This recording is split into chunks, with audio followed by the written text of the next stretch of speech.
Hello friends, कैसे आप सब। स्वागत है आपका हमारे यूट्यूब चैनल में। और दोस्तों, आज बहुत ही अच्छी क्लास होने वाली है क्योंकि आज हम लेकर आए हैं टॉपिक राष्ट्रीय आपातकाल, राष्ट्रपति शासन, वित्तीय आपातकाल। और इनमें हम देखेंगे आज तुलना।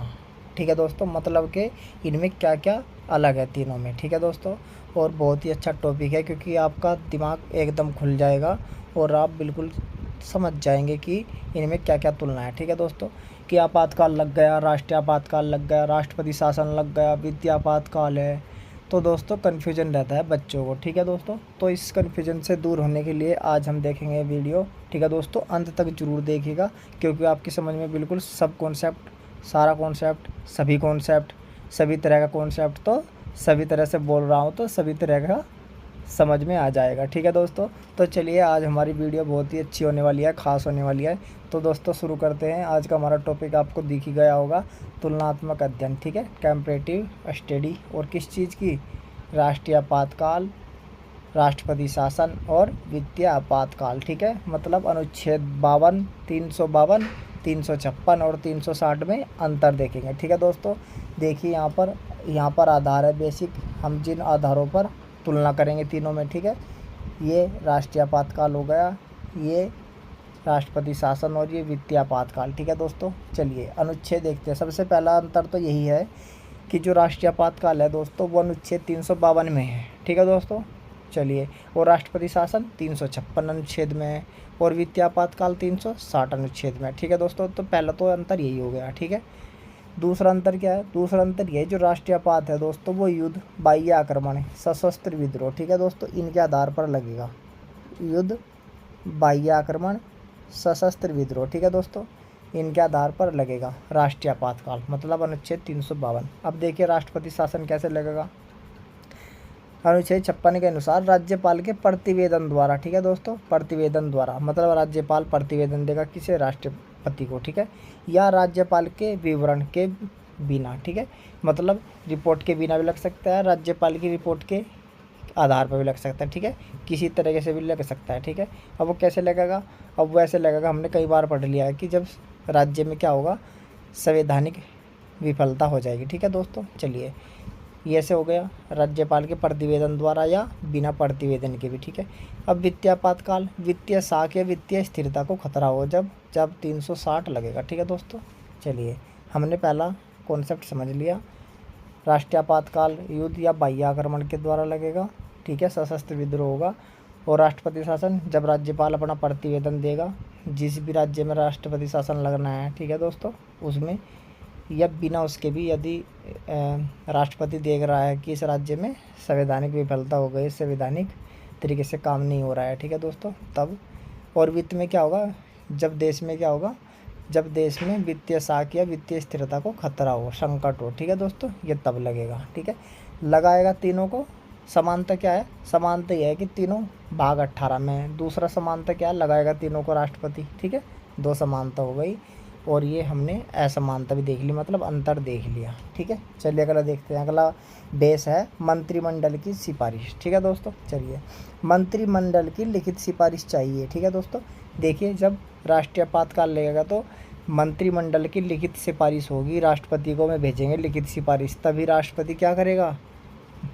राष्ट्रीय आपातकाल की घोषणा करेगा। ठीक है दोस्तों, यहाँ पर मंत्रिमंडल की सलाह पर। ठीक है दोस्तों, मंत्रिमंडल की सलाह पर क्या करेगा राष्ट्रपति?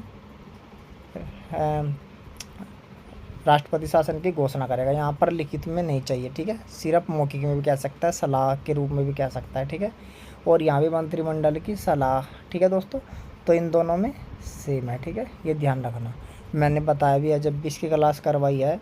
राष्ट्रपति शासन और वित्तीय आपातकाल की में दोनों में बहुत ज़्यादा समानताएँ हैं। ठीक है दोस्तों, चलिए अगला देखते हैं, अवधि। ठीक है, अब अगला आधार है अवधि, समय, मतलब कितने समय तक लगता है। ठीक है, देखिए पहली बार में 30 दिन या 1 माह के लिए। ठीक है दोस्तों, जब भी राष्ट्रीय आपातकाल लगेगा तो पहली बार के में कितना? 1 माह के लिए। ठीक है, अब देखिए इसमें क्या कंडीशन रहेगी? संसद के दोनों सदनों के अनुमोदन से प्रत्येक 6 माह, इसी प्रकार से अनिश्चित काल तक। ठीक है दोस्तों, अब देखिए क्या होगा?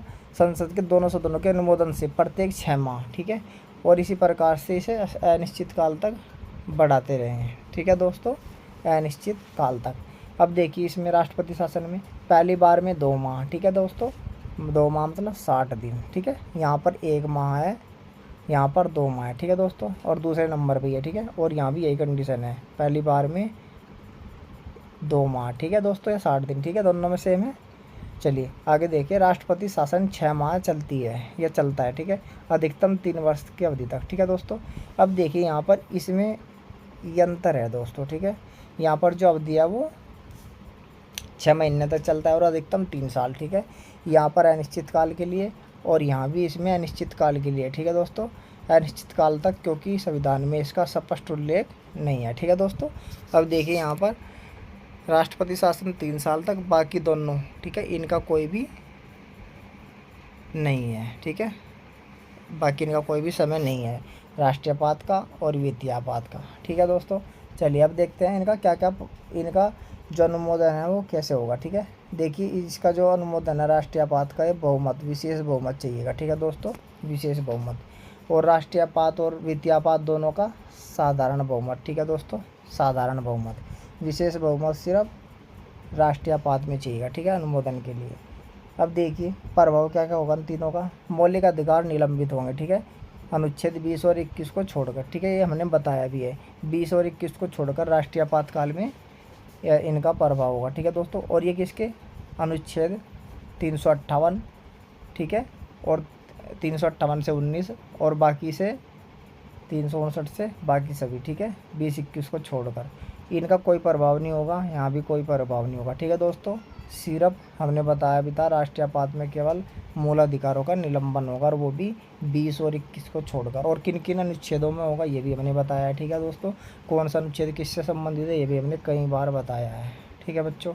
चलिए अगला देखते हैं इसकी समाप्ति कैसे होगी इन तीनों की, ठीक है। समाप्ति देखिए साधारण बहुमत से इसकी समाप्ति होगी राष्ट्रीयपात काल की, ठीक है दोस्तों। राष्ट्रपति स्वयं वापस ले सकता है, ठीक है दोस्तों, राष्ट्रपति स्वयं वापस ले सकता है, और अधिकतम अवधि कितनी, 3 साल तक, ठीक है। संसद के अनुमोदन की आवश्यकता नहीं, ठीक है, राष्ट्रपति कभी भी वापस ले सकता है, ठीक है दोस्तों। देखिए संसद की यहाँ भी अनुमोदन की ज़रूरत नहीं है ना यहाँ पे, ठीक है दोस्तों, यहाँ पर भी कोई ज़रूरत नहीं है, ठीक है दोस्तों। तो आपने देख लिया क्या अंतर है तीनों में, ठीक है। राष्ट्रपति शासन और द्वितीयापात में ज़्यादा समानताएँ हैं, और राष्ट्रीयपात और द्वितीयापात में भी एक समानता है, ठीक है दोस्तों। वो कौन सी, वो है कि दोनों अनिश्चित काल के लिए अवधि के लिए हो सकते हैं, ठीक है, क्योंकि इनकी कोई अवधि का लिखित में कोई लिखा हुआ ऐसा नहीं है, जैसा राष्ट्रपति शासन में कि 6 माह फिर उसके बाद 3 साल तक अधिकतम बढ़ाया जा सकता है राष्ट्रपति शासन, ठीक है दोस्तों। तो दोस्तों ये था हमारा छोटा सा टॉपिक, और छोटा सा तो था, लेकिन आपको यहाँ से बहुत ही ज़्यादा हेल्प मिलेगी आपको यहाँ पर, और यहाँ पर मेंस में भी आपको बहुत ज़्यादा हेल्प मिल सकती है IAS PCS के, ठीक है दोस्तों। PCS के जो एग्ज़ाम है, जो पेपर होता है इसका मेंस का, ठीक है दोस्तों, पेपर 2 में भी बहुत हेल्प मिलेगी, ठीक है। तो चलिए दोस्तों फिर मिलते हैं अगली क्लास में, तब तक के लिए धन्यवाद। चलिए।